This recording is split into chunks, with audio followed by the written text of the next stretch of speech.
The test is in 4 parts: Part 1, Part 2, Part 3, and Part 4. Now look at Part 1. Part 1. You will hear an agent calling from Farrelly Mutual about the recent homeowner's insurance inquiry. First, you have some time to look at questions 1 to 6.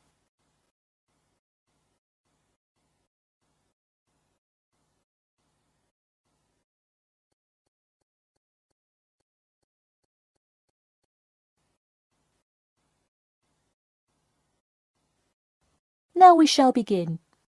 You should answer the questions as you listen, because you will not hear the recording a second time. Listen carefully and answer questions 1 to 6. Hello. Yes, I'd like to speak with Janet Evans, please. Speaking.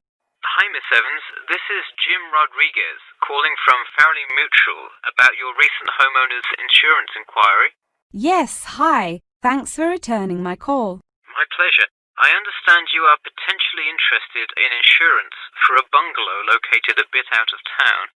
Could you give me the address? Sure, it's 49 Greenway Court. Greenway is one word. Thank you. All right, and would you prefer to be contacted via email or phone? Either one is fine. Maybe try emailing me first, and as an alternative, I can give you my phone number. Great, and what is your email address? pk2@cat.com. Did you say cat as in the animal? Yes, it is the acronym for the construction company I work for.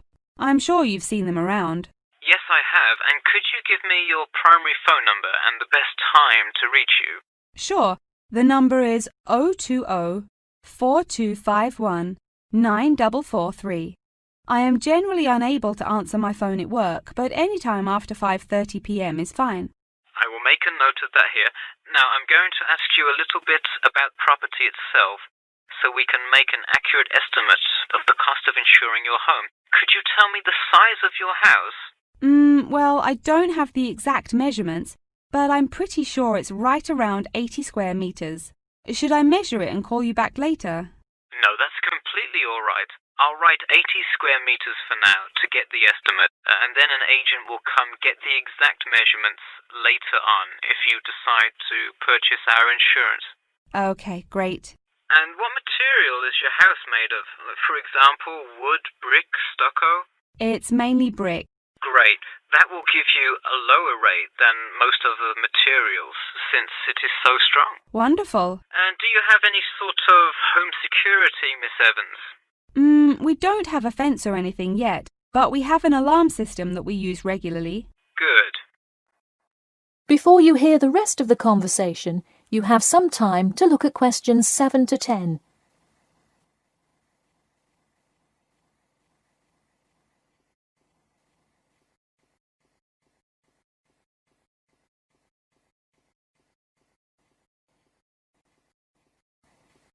Now listen and answer questions 7 to 10. Now, I'll go through a number of things we offer coverage for, and I'd like you to tell me which items you want your policy to cover. Okay. We'll start with the building itself first. Would you like us to cover incidental damage to the structure to your house? Absolutely. Splendid. And the contents inside your house? We usually cover all items with an appraised value of about £200. Would you like us to cover theft and damage beyond natural wear and tear? I will let you know that the second option here will come with a considerable increase in your rates. I think I'd just like the contents of the house to be covered against theft then. All right, and would you like any other insurance? Fire, flood, etc.? Yes, I definitely want flood coverage. It rains a lot here and the drainage system in the area is not the greatest. Okay, I am calculating your quotation now. It will just take a second. It looks like your annual insurance rate will be £148.30. Thanks, that seems somewhat reasonable. I would like to take some time to think about it. How long does it take to begin receiving coverage after signing up? It depends on the time of year. It can take anywhere from 2 to 6 weeks. I would say if you sign up by July the 1st, you could start your coverage by August the 1st. I see. Okay, thanks for your help. Should I call you back at this number when I have made my decision? Yes, please, and so that we can look up your account faster, I'll give you a reference number that you should provide when calling. Ready? Yep. It's TR278Q. Got it. Thanks. Thank you, and have a nice day. That is the end of part 1. You now have half a minute to check your answers.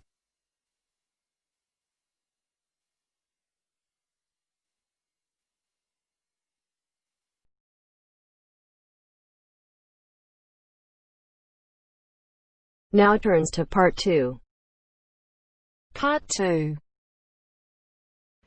You will hear an address by the college president welcoming new students to a residential college. First, you have some time to look at questions 11 to 14.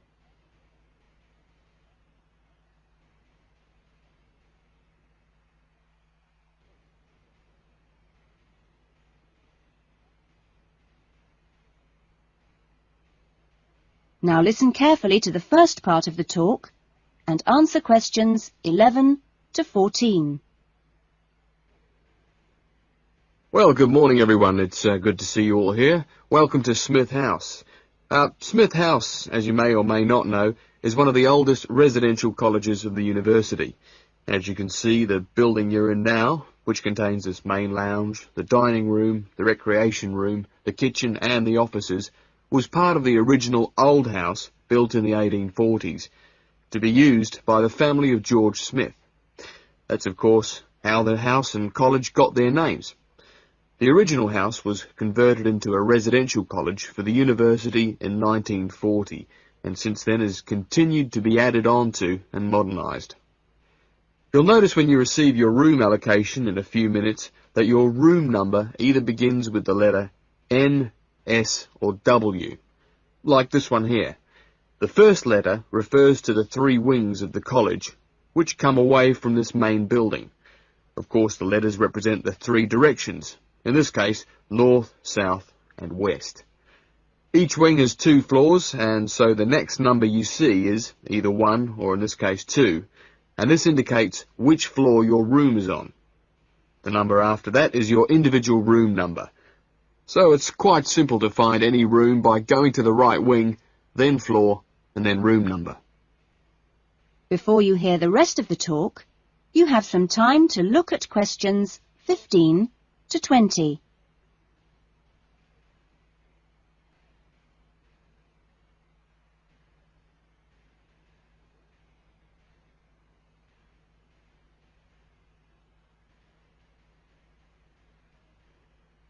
Now listen carefully and answer questions 15 to 20. You'll also notice, when you receive your orientation pack shortly, that there are 2 keys. One is the key to your room, and only you have that key, and the other is a key to the front door, which you've just come through here from the street. This door is closed and locked at 8 p.m. every night, and opened again at 7 a.m. You'll need your key if you're coming back to the college between those times. We ask all students to always enter and leave the college through the front door. You'll notice at the end of each corridor that there is another door, but these are fire doors and are kept locked from the outside. They should only be opened from the inside in case of emergency. In your fees, you've paid a laundry fee, which covers the cleaning of bed linen and towels. All bed linen and towels are clearly embossed with the name Smith House, so it's easily identifiable. If you want your other laundry to be done by the college, this can be arranged for a small extra fee. There are only a few rules here at Smith House, and we have these rules so that we can all live comfortably together. The most important rule is that there must be no noise after 9 p.m. There is also no smoking in the rooms or anywhere inside the college, but smoking is permitted on the balconies. All meals are served in the dining room. Meal times are listed in your orientation pack. Please read these carefully, as meal times cannot be changed, and if you arrive late, I'm sorry to say, you'll just go hungry. If you're unsure about things, each floor has an elected floor senior, who is usually a student in their 3rd or 4th year of study, who's been at Smith House for a while. The floor seniors will introduce themselves later today and answer any questions you have. But for now, I'm going to hand you over to Marnie, who is going to give you the orientation packs and keys. Thanks, Marnie.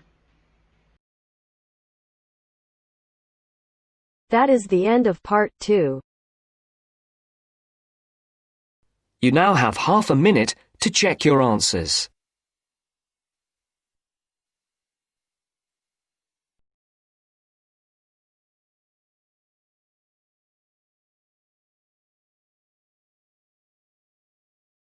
Now turns to part 3.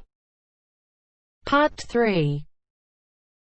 You will hear a conversation between an academic advisor and a student asking for information about a particular subject that she wants to study. First, you have some time to look at questions 21 to 26.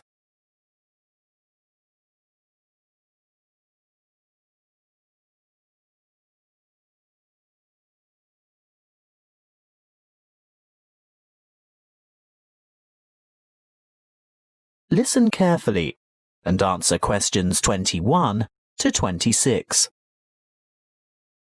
Come in and take a seat. Thank you. Now, you've made an appointment to see me with regard to one of the papers you want to enrol in next semester. Yes, that's right.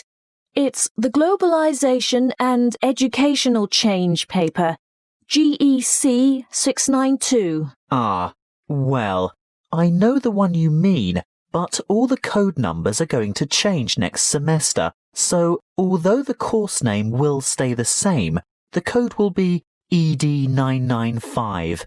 Not that you have to worry about that.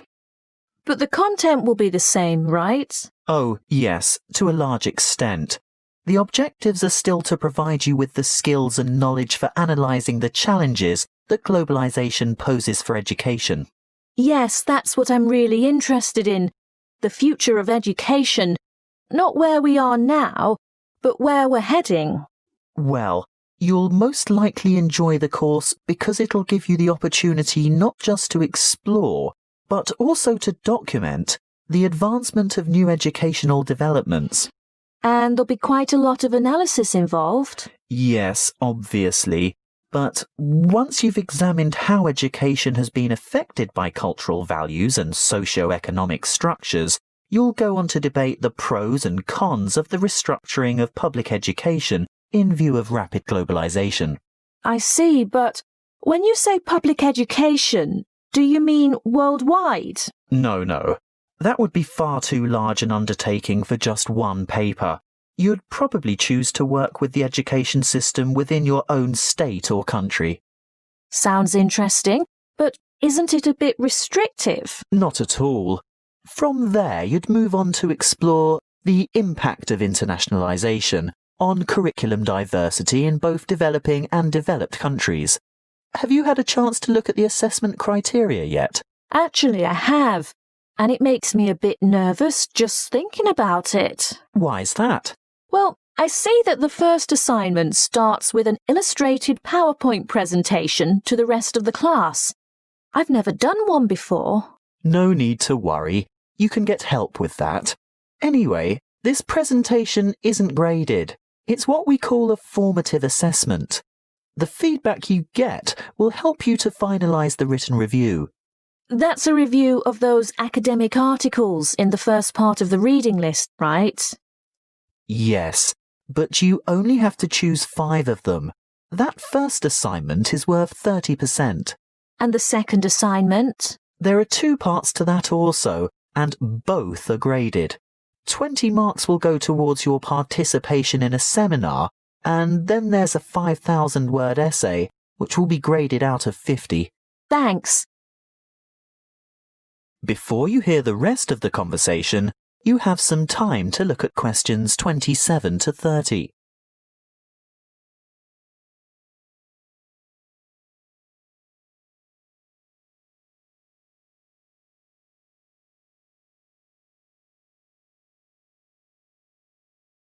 Now listen and answer questions 27 to 30. Is there anything else I can help you with? Yes. The reading list is quite long. Where do you think I should start? Well, I'd suggest you leave the articles until the semester is underway, but a good preparation would be to look at some of the major texts. These ones here. In any particular order? You could start with this one by Tower, here at the bottom of the page. Sorry, who? Tower. Tower. 2007. Comparative Education. That should give you a good basis. Then move on to Eliot. Educational Issues of the New Millennium. But be sure to get the 2008 edition, not the original 1998 edition, because so much has changed since 1998. The new edition has extensive revisions and a lot of new material. OK, so that's Tower first, then Eliot. I think I could handle a couple more over the summer break. Well, in that case, look for Brown's Education and Globalization, published in 2009. Actually, there are quite a few books by Brown, but I'd start with that one and leave his others till much later. And I'd also really recommend this one here, Globalization and Knowledge Policy by York, published quite recently, in fact, 2010. That is the end of part 3. You now have half a minute to check your answers.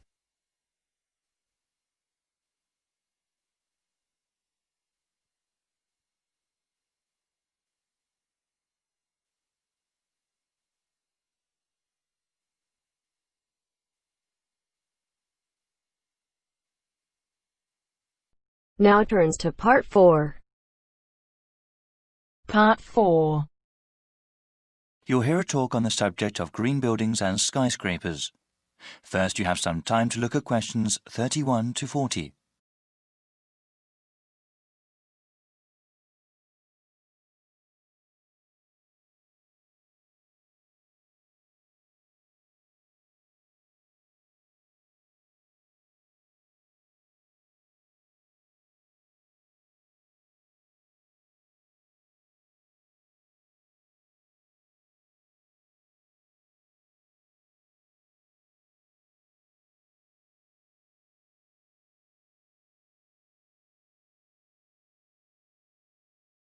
Now listen carefully and answer questions 31 to 40. Good morning, everyone. Today I am here to talk about the construction of green buildings. Given the current state of the global environment, new types of architecture, design and construction techniques are absolutely necessary. My brief lecture today will cover two topics: what qualifies a building to receive a green certification, and also how widespread such sustainable buildings currently are. There is a growing demand for so-called green buildings. Government agencies and corporations around the world understand that sustainable workplaces are quite cost-effective in the long run. Though initial outlays for construction are usually more expensive, the savings in maintenance and energy costs make up for it. Here at the Ministry of Environmental Stewardship, we have created a detailed set of requirements that a building must pass in order to be certified as green. For buildings that have already been constructed, we offer two levels of certification, bronze and silver, depending on the number of guidelines implemented.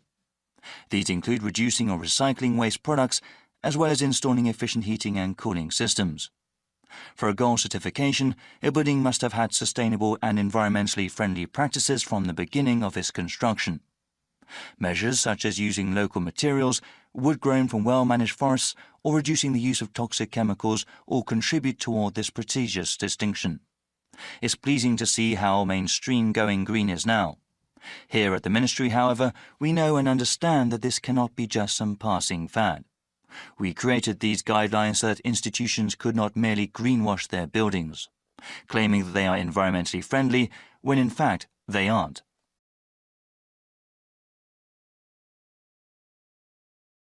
I would now like to talk about some buildings that have received these special certifications. In the 60s, there was a great number of public housing projects built. Over the years, many of them have fallen into gross disrepair. As part of an urban revitalization project, construction companies have consulted with ministry experts to make those council estates a greener and healthier place to live. At Cabrini Fields, lead pipes and lead paint were removed, improving the health of children living there. a system of rooftop and community gardens, also helped residents to support themselves. It was one of the first buildings we awarded a bronze certification to. One building with a silver certification is the Ielts Turret Tower, built over a century ago and located in the downtown area. The insides of the building were completely scooped out, allowing the construction company to implement innovative new ways of saving energy. The utility bill of the entire building is now 40% down, only 60% of its previous level, despite rising energy costs. Lastly, I would like to talk about the latest building to receive a gold certification from the Ministry. Arcadia Arbours is a really great example of green engineering and construction. From the very beginning, the project heads made a really unique plan and held to it. Many of the Ministry's guidelines were followed, and we even got ideas for other ways to make buildings sustainable. The centerpiece of this skyscraper is a multi-story hanging garden that serves both an aesthetic and practical purpose. That is the end of part 4. You now have half a minute to check your answers.